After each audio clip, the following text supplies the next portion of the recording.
ang ating pong paksa ay napaka-iksi. Life is too short. Napaka-iksi para buhay ng tao, mga minamahal. Ating pong babasahin ang ating pong text na dito sa Santiago 4:14. And if you have your Bible with you, mga minamahal, sabayin po ninyo ako at ating po itong pagkulay-gulayan sa mga oras na ito. Ganito po ang ating mababasa. Kayo kang hindi nakaalam ng mangyayari bukas. Ano ang inyong buhay? Kayo nga'y isang singaw na sa sandaling panahon ay lumilitaw at pagdakay napapawi. Let us pray, mga minamahal. Ama naming Diyos na makapangyarihan sa lahat. Sa mga oras na ito, dakilang Ama, kami po ay lumalapit sa inyo kasama ng aming mga kapatid. Kami po ay mag-aaral ng inyong mga banal na salita.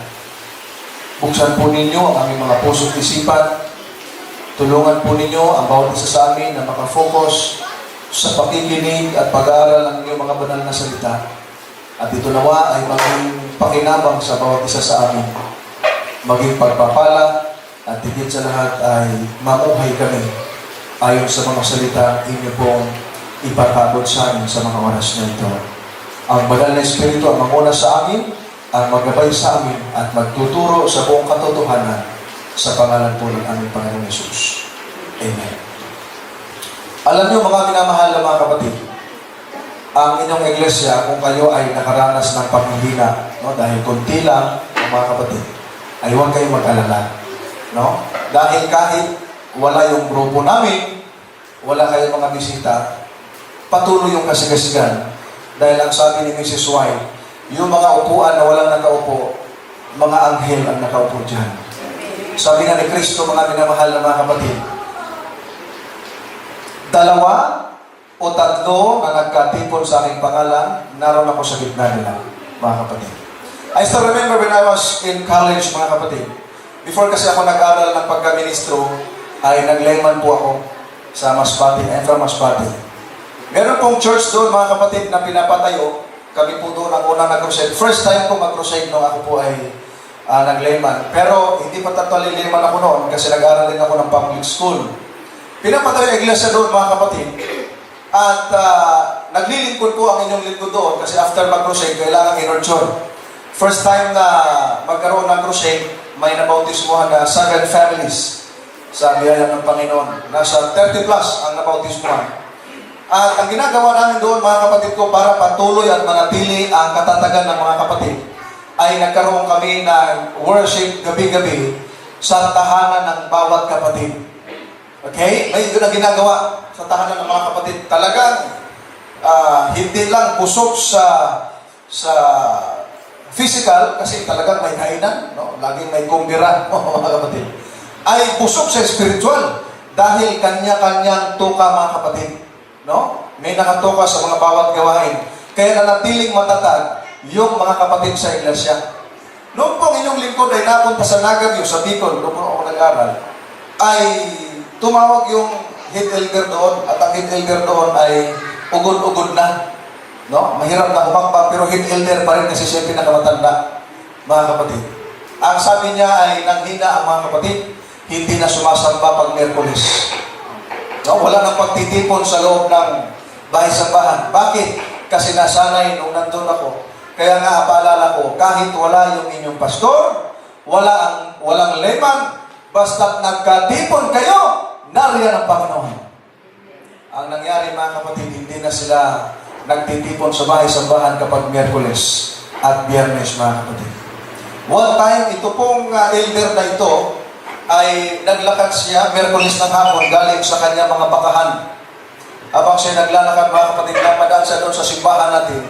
Wala pang pinto, yung pintuan, dahil bagong gawa.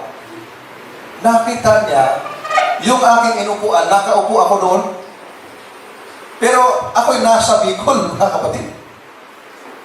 Nung makita niya, tuwa sila, mga kapatid, iapalayaw ko bunso. Pumunta siya doon sa mga kapatid. Mga kapatid, nandyan si bunso. Sumamba tayo. Pumunta sila doon, mga kapatid. Tuwa sila. Pagdating nila doon, wala naman tao. Tumawag ngayon yung elder sa akin. lang kanina. Sabi ko, huwag po kayo magbibiro. Nandito po ako sa Bicol, mga kapatid. Ilang beses po nangyari yun na nakikita nilang laging may nakaupo na nakaputi sa aking kinauupuan. At one time pa, mga kapatid, sila po ay hindi nagsisimba Biyernes ng gabi. May mga nakarinig ang simbahan, may ilaw at may mga umaawit na nakaputi. Amen. Di ba nakakahiya, mga kapatid? Walang nagsisimba na tao, mga kapatid. Ang anghel na lang mga nagsisimba. So, gano'n ang nangyari dahil nangihina. So, mula noon, mga minamahal na mga kapatid, lagi ko natin pinapaalala, kahit wala yung inyong pastor, wala kayong layman, magtipon kayo, mga kapatid. Magtipon kayo. Dahil yan lamang ang susi para magpalakasan kayo sa pananampalataya, mga kapatid. Kaya nga, ang purpose kung bakit mayroon tayong tinatawag na prayer meeting. Pag Miyerkules, hindi po yan dapat nagsisermon ng speaker. Tandaan po niyo yan, ha? Pag Miyerkules, hindi dapat nagsisermon ng speaker. Bakit? Hindi naman yan panahon ng sermon. Panahon yan ng prayer meeting, mga kapatid. So therefore, ang speaker dyan, nakaata siya magbigay ng mga encouraging words. Kaya nga, pag may mga prayer meeting, mga kapatid, anong ginagawa? Ino-open mo yung iyong prayer request. Ino-open mo yung iyong karanasan. Kung ikaw ay naging pagpapala sa iba, sineshare mo para maging blessing din sa iba, mga kapatid. Di ba ganun ang ginagawa? Kaya pinapractice ko yan. Kung hindi pa nagkaroon ng pandemic, mga kapatid, pinapractice po yan doon sa rooftop sa Adventist Church. May mga care group, mga kapatid, pero hindi po nakakalimutan yung tinatawag natin pagkakatipon sa bahay-sambahan at nagkakaroon ng prayer meeting, mga minamahal. Okay? Ganun po ang isa sa mahalagang bagay na dapat nating pansinin. Meron pong isang pastor, mga minamahal. Siya po na-assign sa isang simbahan na napakaganda. Napakaganda. Siya po ay pumunta doon sa simbahan, dala-dala yung kanyang tumunog dala-dala yung kanyang bag na may Biblia, mga minamahal na mga kapatid. At papunta sa simbahan. Pagdating niya sa simbahan, mga minamahal, ang nadatnan niya, 2 tao lamang, mag-asawa. Ang sabi niya, mga kapatid, sa kanyang paglilingkod, siguro failure ako. Hindi matagumpay yung aking pagiging ministro dahil ang dumadalo sa simbahan ng kanyang pinapastoran, dadalawa, mga kapatid. Maya-maya, ang sabi niya ay, kahit nagdalawa, mag-sermon siya. Sermon siya, mga kapatid. Habang siya nagsisermon, may dumating na taong grasa. Mga kapatid, may daladalang tali. Daladalang tali, mga kapatid. Umupo, nakinig. Mga minamahal. Sermon siya, sermon. Pagkatapos ng sermon, mga kapatid, kinamayan niya yung mga tao. Umuwi na siya. Habang siya umuwi, mga kapatid, lagi siya nag-iisip at kinakausap ang Panginoon. Panginoon, failure ba ako sa aking trabaho, sa aking pagkatawag mo sa akin, sa aking pagkaministro? Habang siya parang tulala na naglalakad, mga kapatid, bit yung attached case, bigla siyang hinarang ng 2 lalaking mga hold-upper. Napakamalas, mga kapatid. Sabi niya, Panginoon, napakamalas ng gabi kong ito. Hinold up siya, mga kapatid. Ayaw niya sanang ibigay. Tinamaan siya ng flying cake. Mga kapatid, kinuha yung kanyang bag at ibinigay niya. Siya po, mga kapatid, ay lumipat, nagpalipat siya, nagpa-transfer dahil hindi niya kaya, natakot, na-hold up eh. Few hours later, mga minamahal, bumalik siya sa kanyang simbahan, pinaglingkuran, at bumisita siya. Nakita niya ang daming tao, mga kapatid. Tuntua siya, mga kapatid. At nung siya ay mag-sermon, mga minamahal, habang siya nagsasalita, ang sabi niya, nung ako'y naglingkod dito, mga kapatid, naalala ko pa na may mag-asawa na 2 dumalo at isang lalaking taong grasa. Alam nyo, nung sa pagkwento niya, mga kapatid, tumayo yung 2 yung mag-asawa. Ang sabi, kami iyon, pastor. Kami iyon. At last na sana yon. Abay, bakit? Kasi nag-usap kami ni Mrs. Maghihiwalay na kami. At bago sila maghiwalay, hatiin nila yung kanilang kayamanan, mga minamahal na mga kapatid, nagkasundo silang sumamba muna at magpaalam sa Panginoon na maghiwalay na sila. Ang matindi, no? Pero anong sabi ng dalawa, yung mag-asawa? Ngunit salamat sa Diyos, Pastor, ginamit ka ng Panginoon nung marinig namin ang iyong sermon. Hindi na namin nagawang maghiwalay at ibinalik muli namin ang aming pagmamahalan. Amen. Kaya hanggang ngayon nandito kami naglilingkod. Apo, tuwa yung pastor? Ha? Kayo ba yun? Kayo po yun. Maya-maya tumayo yung taong grasa noong Pastor, yung taong grasa, ako yun. Ako po ay businessman, na-bankrupt po ang aming business, nawalan ako ng pag-asa dahil iniwan ako ng aking asawa at ng aking mga anak at gusto ko nang magpakamatay kaya may dala-dala akong tali. Ngunit nung marinig ko, Pastor, ang iyong sermon, nahimasmasan ako, Pastor. Na-bless ako. Imbis na magpakamatay ako, hindi ko nagawa. Dahil noong time na yon, na habang ako'y naglalakad at gusto niya magpakamatay, dala-dala yung tali, may narinig siya, nagsisermon at nakita niya yung simbahan, mga kapatid. Pumasok siya, nakinig. Imbis na magpakamatay, nakabalik yung pastor, yung magpapakamatay sana, buhay na buhay, mga minamahal na kapatid. Pagkatapos ng tumayo at mag-testimony yung pong taong grasa, mga minamahal, tumayo naman yung isang lalaki na dati dalawa, ngayon isa na lang. Yung dalawa hold upper. Yung isa hindi nakarating kasi after na ma-hold up, hinabol pala sila ng polis, napatay yung isa. Ang hindi namatay yung nakakuha ng Biblia. Yung Biblia mo, Pastor, may pangalan pa, nandito, dala-dala ko. Nung binuksan ko, hinanap ko itong iglesia at bumalik ako rito. Ngayon, Adventista na, elder pa. Mga minamahal. Alam nyo, nung marinig ng pastor, yung palang hold upper, ngayon elder, may air pa rin, mga kapatid, no? Umiyak yung pastor, ang sabi niya, akala ko nung panahon ng sermon ako, tatatlo ang tao, failure ako. Subalit yung sermon niya yung mga minamahal na mga kapatid, naging blessing sa mga taong nawalan ng pag-asa. Naging blessing sa mga taong sa mag-asawang maghiwalay na sana, mga minamahal na mga kapatid. Napakagandang karanasan, mga minamahal. Minsan sa ating buhay, akala natin failure na tayo. Gusto na natin magpakamatay. No? Tapos ay, wala pa pala akong lahi, huwag muna. Wala pa akong girlfriend, huwag muna. Mga minamahal. Sabi ng Biblia, life is too short, mga minamahal. Para sayangin mo sa mga bagay na walang kabuluhan. Ba't kayo maghihiwalay?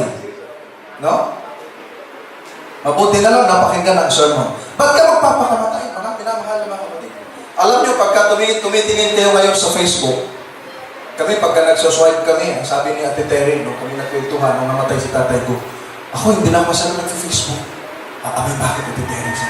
Ay, naku, natatakot ako. Kasi papawad swipe, may kandilang itim. Na may nasa profile itim, tapos may kandila. Anong ibig sabihin nun? May namatay. Ibawat swipe, may kandila. Hanggang ngayon, mga minamahal, ang daming namatay. Diba? Life is too short, mga minamahal. Napakaiksi ng buhay, mga minamahal na mga kapatid. No? Yung kasama kong mga ngaral, no? Kung kayo nanonood ng kapitulo versikulo, he died, no? 2 weeks ago. Namatay siya sa COVID, mga minamahal. Brother Jerry Sevilla, if you know him. No? Ang buhay napakaiksi, mga kapatid. Napakaiksi ng buhay. Kaya sabi ng Biblia, sinong nakakaalam ng bukas? Wala. Ang buhay natin parang singaw na sumasandali, lumilitaw at nawawala, mga kapatid ko. Ganun ang buhay ng tao. Tapos sasayangin natin kapag wala tayo sa simbahan kung ano-anong ginagawa, no? Na nakapagpapalayo sa Panginoon, nasa simbahan, natutulog, di ba? Pag ang speaker ay lamya, no? Lamya ba tawag, no? No? Pag speaker ay lamya, wala makikinig. Hayaan mo siya dyan. Sanay na tayo dyan. Dito tayo sa ML. Diba? Alam mo yung ML? Mobile. Dito tayo sa TikTok. Maraming dito, nag-churirit. Alam nyo, karamihan gumagawa dyan mga kabataan. No? Di ba, mga brothers? No? Alam, sabi niya. Opo, ayaw ka, ha? Yan mga minamahal, naging sakit mga kapatid ko. No? Minsan, ang isipin natin, ang pandemya ay nagiging curse. O di kayo, sumpa. Pero gusto kong sabihin sa inyo, doon sa mga tao na papalayo sa Panginoon at napalapit dahil sa pandemya ito, nagkaroon siya ng time na makipag-usap sa Diyos. Nagkaroon siya ng time na mag-aral ng mga salita ng Diyos. Ang problema, yung mga tao noon na wala pang pandemya ang malapit sa Diyos, ngayon na nagkaroon ng pandemya, hindi Biblia hinahawakan mga kapatid. O tanongin niyo mga kabataan, hindi na makagagawang mag-worship dahil nanonood ng mga Korean novela, no? O, di ba? Tama, nanonood ka, sister? Ha? Mga minamahal, ha? Yun ang laking problema, mga minamahal na mga kapatid. Bakit? Kasi minsan hindi natin nabibigyang halaga ang buhay natin. Sabihin mo, bata pa ako, teenager pa ako eh. Mahaba-haba pa ang buhay na aking lalakbayin. Excuse me, hindi po yan totoo. Bakit? Hindi mo alam ang buhay mo bukas.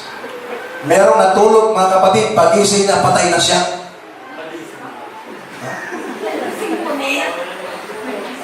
Akala ko hindi kayo nakikinig dyan. Dapat eh. Nakikinig pala, mga kapatid. No? Meron natulog lang, pagising, hindi na nagising, no? Kasi patay na. Mga minamahal na mga kapatid. Di ba? O merong kabataan, teenager, pinalita sa GMA. Ang trabaho niya, ilan ng email sa cellphone. Mga kapatid.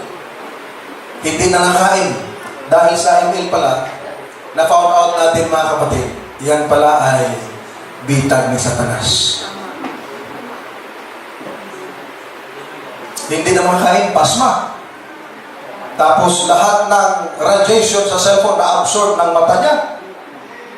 Nanigas mga kapatid, yung mata na nakadilat, hindi na mai-galaw. Mga kapatid, nanigas. Namatay na nabuklat ang mata mga kapatid. Yan ang nakakatakot, yung namatay na buklat ang mata. Oo nga. Nakakatakot yun eh, kasi patay na, buklat pa ang mata.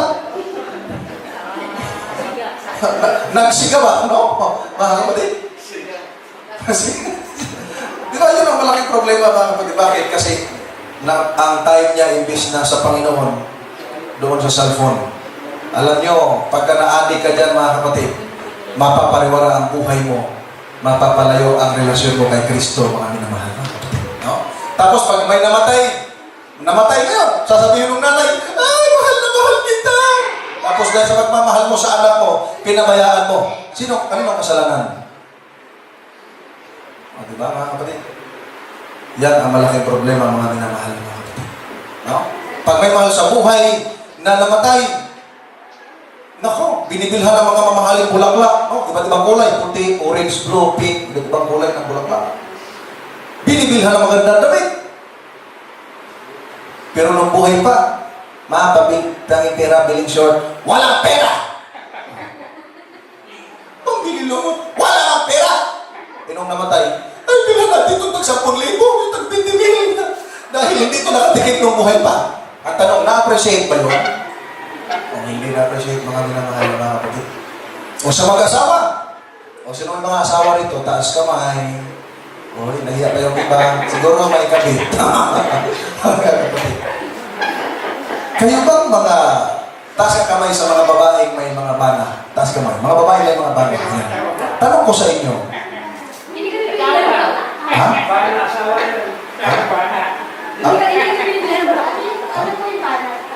Husband. Sorry. Husband po yun. Asawang lalaki.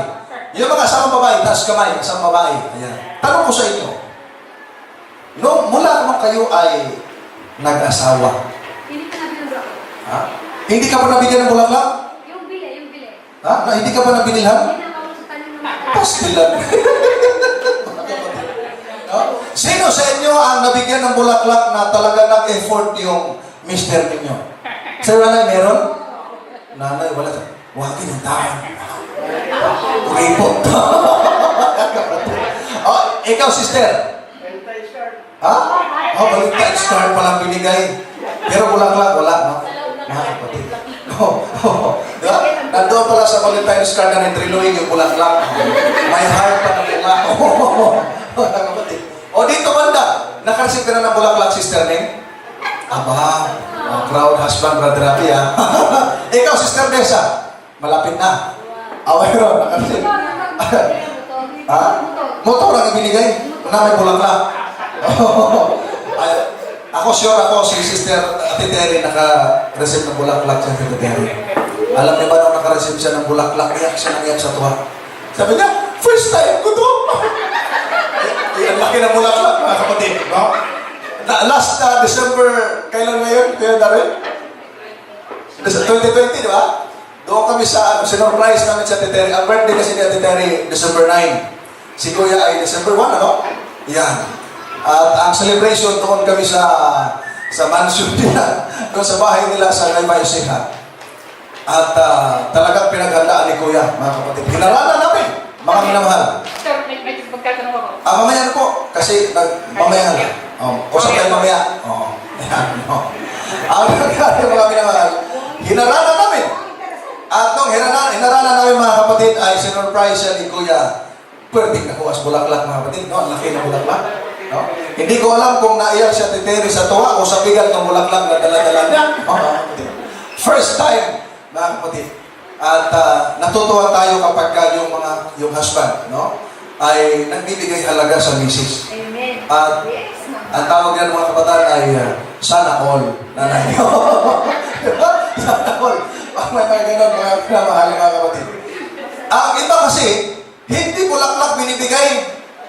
Sabi, gusto ko mamahalin talaga, Pastor, ang ibibigay ko sa misis ko. Eh ano? Chocolate. Bakit? Para madaling magkasakit. Palitan. Masama ang balak, mga minamahal na mga kapatid. No? Masama ang balak. Alam niyo mga minamahal diabetes tatay. Alam niyo mga minamahal na mga kapatid, minsan na nagkaroon lang ng halaga ang buhay ng isang tao kapag kapatay na. Di ba ka? Kayong mga anak na nandito ngayon, nakapagsabi na ba kayo sa inyo mga magulang na I love you ma, I love you pa? Nakapagpasalamat na ba kayo sa pag-aaruga nila sa inyo? No? Nung kayo ay maliliit pa, naku, hindi pa napuan ng langaw. Di ba? Nang lamok. Nung lumaki na, niratratan ng bunganga yung mama niya. So ngayon ka, no? Yun ang naging problem. That's reality, mga minamahal na mga kapatid. No? Meron na akong pinagpuntahan na nag-crusade ako sa liblib na lugar. Yung TV nila black and white pa. Oh. Mga kapatid, pinanonood sila ng TV. Sabi ng nanay, Jane, magugas ka ng plato. Sabi ng anak, ikaw na lang ma! Ay, pastilan. Magugas ka ng plato. Ikaw ma! Ayaw mo! O sige, ako na lang. Magugas ng plato, mga kapatid. Napakahirap ng buhay. That's reality, mga kapatid. Alam niyo ba, nung maliliit pa kami, isang tingin lang ng magulang namin, takot na kami. Ngayon, tingnan mo yung anak, titingnan ka rin. Oh. Iwan ko saan natuto yun, mga kapatid. Iba na yung karanasan ng tao, iba na yung buha at yung level ng tao ngayon sa katawan, mga kapatid. Di ba? Ngayon, may mga karanasan ngayon na sa buong pamilya, ngayong pandemya, mga kapatid. Wala nang time sa isa't isa. Bakit? Talikuran, kahit mag-asawa, cellphone dito, cellphone din siya. Kahit magkatabi, hindi magkausap. Mga kapatid, yun ang nangyari mga ginahal. Tapos pag namatay na, grabe pag makaiyak mga kapatid, parang isang timbaan lupa. Bakit? Kasi na-realize natin mga minamahal na patay na, wala na. Diba? Sasabihin mo ka na, sana nakapagsabi ko sa'yo na I love you, Mama, Papa. O, diba? Noong buhay, hindi makapagsalita. No, minumura pa ang magulang. Pero nung patay na, lahat ng mamahalin, bibilhin. Hindi ma-appreciate yan, mga kapatid. Life is too short, mga minamahal. No? Napakaiksi ng buhay ng tao para sayangin natin sa mga bagay-bagay na hindi inaasahan, mga minamahal na mga kapatid. Di ba? Karamihan sa mga kabataan ngayon, nagtitiktok. Walang kabataan na gumagawa niyan dito sa Mabita. Wala, no? Uy. Tinamaan ako, Diba? Tapos, ginagaya yung ginagawa ng salibutan. Mga bata pa, nakasuot na lang napakaiksi. Tapos, ang damit, hindi tapos yung pagkatahi. Diba? Tapos, sasayaw doon sa TikTok, nag-chiril-chiril. Ipopo sa Facebook, mga kapatid. Ipopo sa Facebook. Kahit Sabado, nagti-TikTok yung video niya. O, that's reality, mga kapatid. Tapos sabihin ng mga tao, wala, di ba Sabadista to? Ay, oo nga. Baka nag-TikTok. Di ba? Nakakaya, mga kapatid. Nakakaya. No? O, Depende na lang siguro yun sa parents. yes, tama po yun. Dapat ang mga magulang hindi dapat nagpapabaya sa mga anak, mga kapatid. Eh, ang problema, yung mga magulang ganun din. Nako, mga kapatid, may mga nanay na, ay, nakakita sa Facebook na may nag-TikTok na nakashort na maiksi. Nagmaiksi din yung nanay. O, tinan mo yung hita, parang pantalon na hindi na plancha.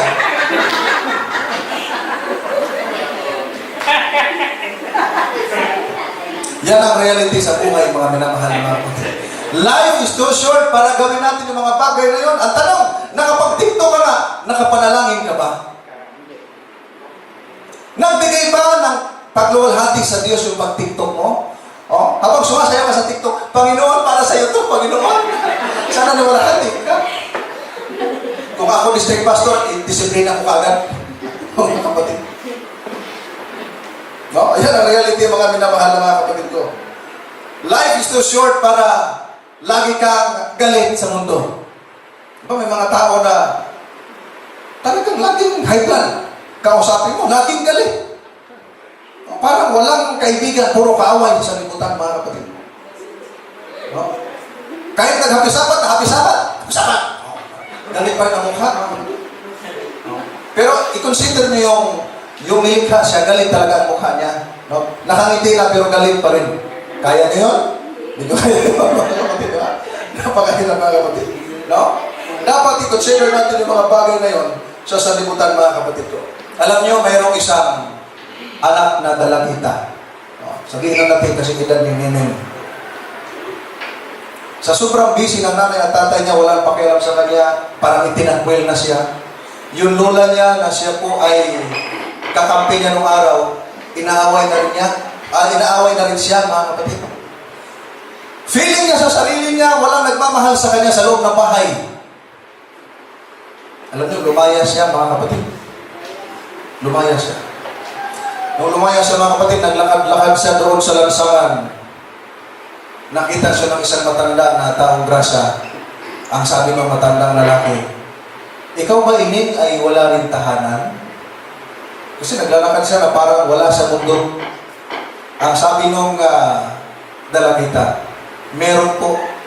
Kaso lang pinili kong lumayas at dito na lang sa lansangan dahil naramdaman kong ang aking mga magulang ay walang pakialam. Ang sabi, mga kapatid, nung tatay na matanda na, alam mo, Ining, bata ka pa. Huwag mong sayangin ang buhay mo. Magtapos ka ng pag-aaral. No? Ayusin mo yung buhay mo. Maganda ng payo ng matanda. Sinunod ngayon. Sinunod nitong bata, mga kapatid. Nagtrabaho siya, nag-eskwela, nakapagtapos, mga kapatid. Noong nakapagtapos siya, meron na siyang magandang trabaho, nagpagawa siya ng magandang bahay.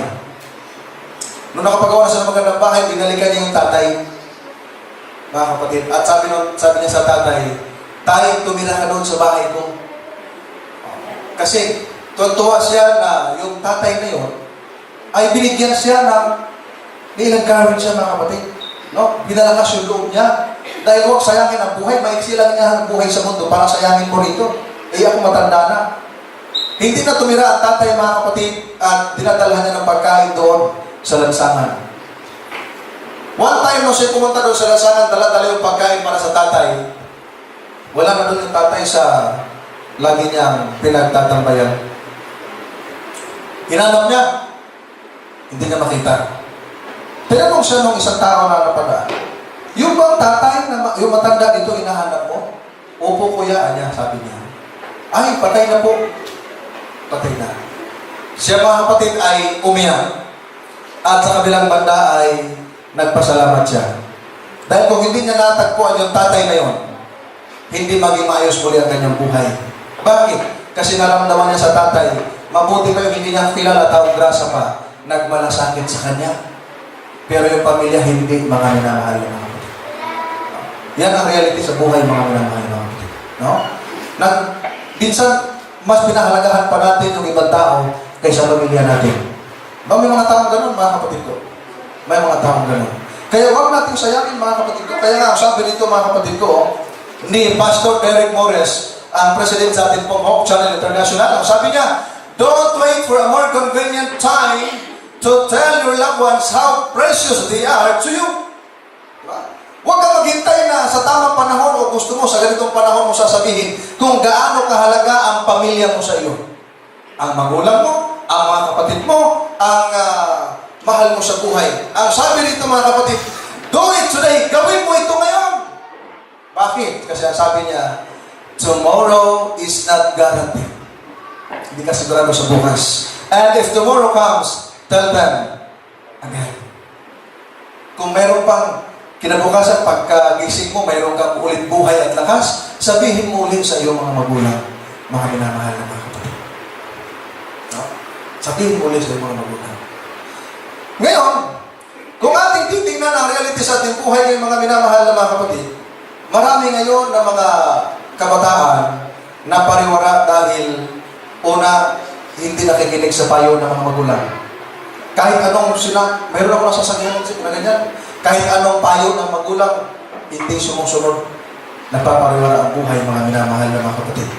Meron nga isang kapatid, yung anak niya nakulong, si Pasaway. Sabi niya, ipag-pray nyo na po ang anak ko makalabas. Ano pong kaso? Pinag-pray natin mga kapatid. After ilang buwan, nakalabas. Nung makalabas mga kapatid, na ganyan ulit. Hindi na kontento, nagbinta pa. Nakulong ulit. Nag-chat na naman yung nanay, ipag-pray nyo naman po ang anak ko na makalabas.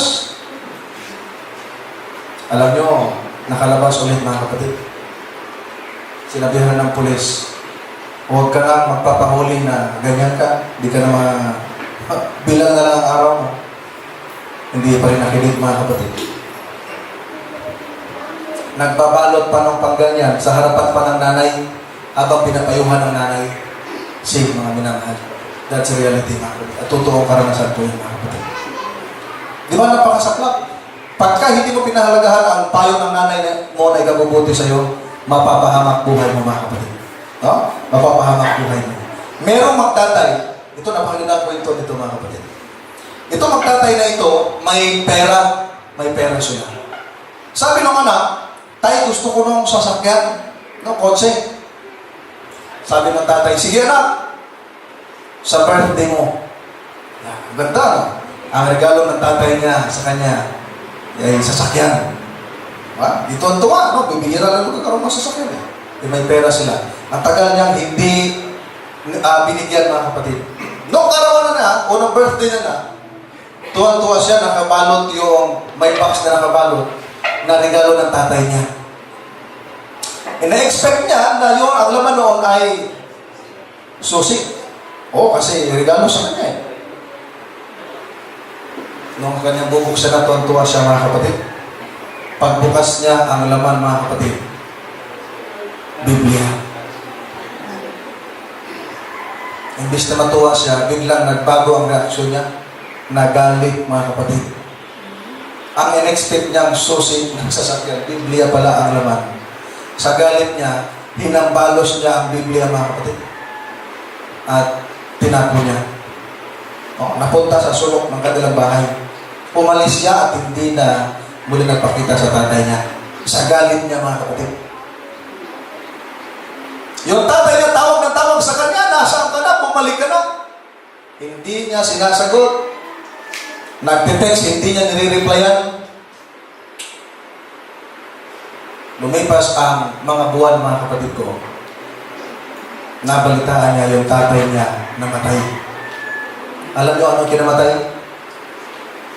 Konsumisyon, lungkot, stress. Yung mahal niya na anak, itinakwil siya dahil sa regalo niyang Biblia. Pinalitig na anak na tatay. Iyak na iyak. Sorry siya ng sorry, mga kapatid. Makarinig ba yung tatay? Hindi. Hindi makarinig, mga kapatid. Nung siya po ay maglinis ng kanilang malaking bahay, nakita niya pa rin yung regalo ng kanyang tatay na box na wasak yung karton ng kanyang pinambalos. Andun pa rin yung Biblia. Kinuha niya, mga kapatid, yung Biblia. Binuksan niya. Pagbuklat niya sa cover, he was surprised. Andun yung susi na sasakyan.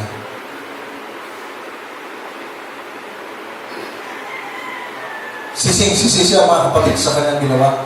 Iyak siya ng iyak. Sorry, Daddy. Hindi na may babalik ang buhay ng daddy niya. Mga kapatid. Bakit? Kasi sa ganun lang bagay, mga kapatid ko, ganun na lamang ang galit natin, mga kapatid. Di ba? Napakahirap, mga kapatid. Ang buhay napakaiksi para sayangin natin sa mga bagay na walang kwenta. Ang tanong natin, mga kapatid ko, sa buong buhay ba natin o sa buong araw ng ating pagpapagal, nagbigay ba tayo ng luwalhati sa Diyos? Meron ba tayong magandang komunikasyon sa Diyos? Meron ba tayong magandang relasyon sa Panginoon, mga kapatid ko? Minsan kapag ang isang tao dumaranas ng problema, lalong lumalayo sa Diyos. Sasabihin nila, akala ko pa may Diyos, bakit hindi niya ginagawa ganito, ganyan, ganito, ganyan? Diba? Laging may tanong sa Panginoon, mga kapatid. Bakit? Kasi akala nila pag naglingkod sa Panginoon, hayahay ang buhay. Hindi, mga kapatid. Ang sabi ng ating Panginoong Jesucristo, Juan 16:33. Sabi niya, mga minamahal na mga kapatid, ang mga bagay na ito ay sinalita ko sa inyo. Juan 16:33. Upang kayo'y magkaroon sa akin ng kapayapaan. Sa sanlibutan ay mayroon kayong kapighatian. Ngunit laksan ninyo ang inyong loob, dinaig ko na ang sanlibutan, mga kapatid. Napakagandang sinabi ng ating Panginoong Jesucristo. Ang wika niya, dito sa sanlibutan, hindi tayo makaranas ng kapayapaan, puro kaguluhan, hindi ka secure sa buhay mo dito sa sanlibutan. Kapag lumabas ka, hindi ka sigurado sa buhay mo. Maraming mga masasamang elemento at masasamang isipan, mga kapatid. Maraming problema, mga kapatid. No? Kagabi lang yung ate ko nag-chat sa akin. Sabi niya, grabe naman itong problema. Brad, na-hospital yung kanyang anak. Tapos yung kapatid ko tumawag kagabi. Yung nanay ko, sinugod sa hospital, nagtake sa puso. Wala akong tulog, magdapag, mga kapatid. No. Tumanator, my mother. Hindi tinanggap dahil kailangan ng swab test. At walang swab test sa gabi dahil tulog yung taga-swab test. Sabi ko, yung tao, disgrasya pa ganito. Mga kapatid. Niluhod natin sa Panginoon. Sabi ng ate ko, dahil sa aming family, yung kasing mother at father ko, nabautismuhan sila last June lang, mga kapatid. Sabi ng ate ko, grabe na itong pagsubok sa ating Brad. Sabi niya sa akin. Sunod-sunod. Sabi ko, sa Biblia, sinabi ng ating Panginoon, no, sa pamamagitan ng Apostol Pablo, hindi niya ipahintulot yung pagsubok na hindi mo kayang lutasin. At hindi magpapahintulot ang Diyos na magkaroon ka ng pagsubok na walang nakalaan na solusyon, mga kapatid.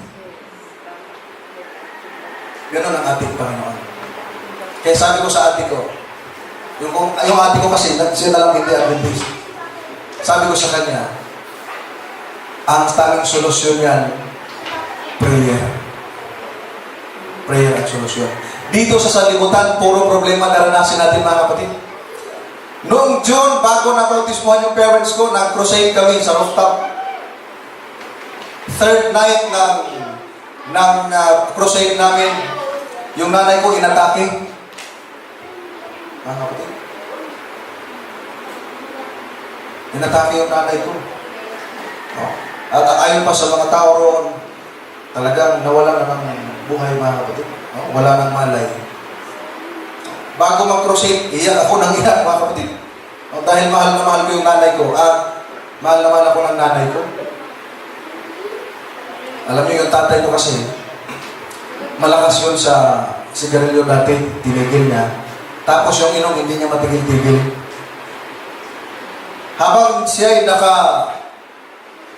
nakabatong yung ulo ng nanay ko sa kanya, no? Tapos nagpipray yung mga kapatid doon. Hindi pa sila nabautis mo ano. Sabi ng tatay ko, "Day, magpagaling ka. Sabay tayong magpabautismo." Alam niyo mga kapatid, yung nanay ko parang nahimasmasan. Nung marinig niya yung salitang, sabay tayong magpabautismo. Gumaling ang nanay ko. Nagpabautismo ang tatay ko. Ngayon, nagsisimba sila at naglilingkod, mga kapatid. Kailan yung nanay ko may karamdaman, no? Inatake siya kagabi. Talagang madaming problema, mga kapatid. Pero ang tanging solusyon, dalangin. No? Dalangin, mga kapatid. Dahil ang Panginoon, hindi niya pinahintulot sa tao, lalo sa kanyang mga lingkod, na hindi mapagtagumpayan yung pagsubok sa buhay, mga minamahal. Sabi ng ating Panginoong Jesucristo, "Kapighati ay mararanasan ninyo sa sanlibutan." Problema, suliranin, mga kapatid ko. Ngunit ang sabi ng ating Panginoon, "Laksan nyo ang inyong loob, dinay ko na ang sanlibutan." Ang ating Panginoong Jesus, mga kapatid, dinaig niya sa libutan at nais niya sa kanyang mga alagad, sa kanyang mga lingkod, daigin din natin ang sanlibutan sa pamamagitan ng lakas at kapangyarihan ng ating Panginoong Jesucristo, mga kapatid ko. Yun ang napakaganda, mga minamahal. Kaya nga, sa ating mga buhay ngayon, mga kapatid, alam ko bawat isa sa atin may mga pamilya. Ang buhay, mga kapatid, napaka-exit. Huwag nating sayangin. Pahalagahan natin ang ating mga mahal sa buhay. Magulang, kapatid, asawa, anak, lolo, lola, mga minamahal, mga kapatid ko. No? Alam niyo, mayroong isang babae, mga kapatid. Ang pangalan niya si Jane. Siya po ay, di ko alam kung napanood niyo ito. Nag-audition siya sa America's Got Talent. Yung maiksi ang buhok na parang panlalaki. Noong siya nag-audition, mga minamahal na mga kapatid, siya po ay naka-receive ng standing ovation dahil maganda yung awit niya. Tapos, hindi lang standing ovation, mga kapatid, kundi golden buzzer. Itong babae nito, mga kapatid ko, yung kanyang inawit ay sarili niyang komposisyon ayon sa karanasan niya sa buhay niya. At itong babae itong si Jane, she was only 30 years old, mga kapatid, 30 anyos lang. Meron siyang cancer sa kanyang baga, sa kanyang buto, backbone niya, yung kanyang spinal, at sa kanyang liver. At ang sabi ng doktor, mga kapatid, 2% lang ang chance na makasurvive siya. Tanungin ko kayo, mga kapatid, bago ko ituloy yung kwento. Ito totoo ito, kung mapapanood nyo. Hindi ko kasi may pakita sa inyo. Kung makita nyo sana yung itsura niya, maalala nyo kung nakapanood kayo nito. Kung kayo ang nasa kanyang kalagayan, tatanungin ko kayo, what would be your reaction? What will you do, mga kapatid? Kung ikaw ang nasa kanyang kalagayan, meron kang cancer sa baga, sa backbone, sa kanyang spinal, at sa liver, at you have only 2% to survive, mga kapatid. Ano ang gagawin ninyo? Try to ask yourself, mga kapatid. Huh? Anong gagawin ninyo, di ba? Sagutin nyo lang sa inyong sarili, mga kapatid. Anong gagawin ninyo? Di ba? Malamang yung iba mawalan ng pag-asa. 2% para makasurvive ka, mga kapatid. Yung iba dyan manghihina. Yung iba dyan magpapakamatay na lang. Yung iba na lang, iinom na lang ng pampatulog na hindi na magising, mga kapatid. Dahil mawawalan ng pag-asa, 2% na lang ang chance na makasurvive siya. Pero alam nyo, bilib ako sa taong ito. Ang sabi niya yun sa interview, mga kapatid, 2% is not 0%. See? She's very positive sa kanyang thinking, mga kapatid. Ang sabi niya, ang 2% hindi zero. Kaya ang sabi niya, meron ba ang pag-asa mabuhay? Si mga kapatid, ang 2% sa kanya hindi 0%. 2% is something, mga kapatid, sa kanya. Hindi niya tinapos ang kanyang buhay, mga kapatid. No? Kundi lumaban siya. Tayo pa kaya, mga kapatid, na mayroon tayong pananampalataya? We have 100%, mga kapatid, to survive because we have Christ in us, mga kapatid. Yun ang napakaganda. Ang problema, lagi natin sinasabi, mayroon tayong Kristo, hindi naman nakikita sa buhay natin. Meron pa rin mga nagmumura, di ba? Meron pa rin mga, kung ano-ano mga ginagawa, mga kapatid. No? Ang kapitbahay, hindi kasundo. Diba? Hindi alam ng kapitbahay mo, 20 years na kayo magkapitbahay, hindi alam na Adventista ka. Meron pang gano'n, mga kapatid. Di ba, mga minamahal?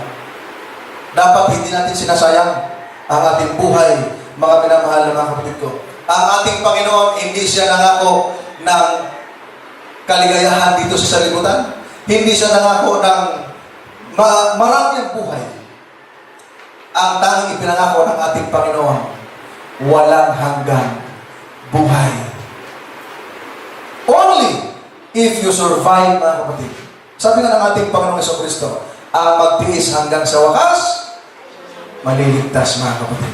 Pagtiisan natin, yung maiksing buhay na pinagkaloob ng Panginoon sa atin, huwag natin sayangin sa mga bagay sa sanlibutan, huwag natin sayangin sa mga bagay na magpapalayo sa atin sa Diyos, kundi isipin natin, mga minamahal, na ang ating buhay ay hanggang bukas na lang para ginagawa natin. Sabi dito, mga kapatid, life is too short, kaya live every day like it's your last.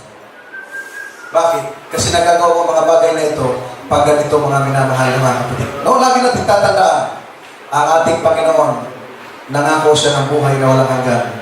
Maibibigay lamang sa atin kapag nakapag-survive tayo at marating natin yung goal natin, mga kapatid. Ang prayer ko sa iglesia ito, Mabitak Church, kahit maraming bitak-bitak dito, mga kapatid, no?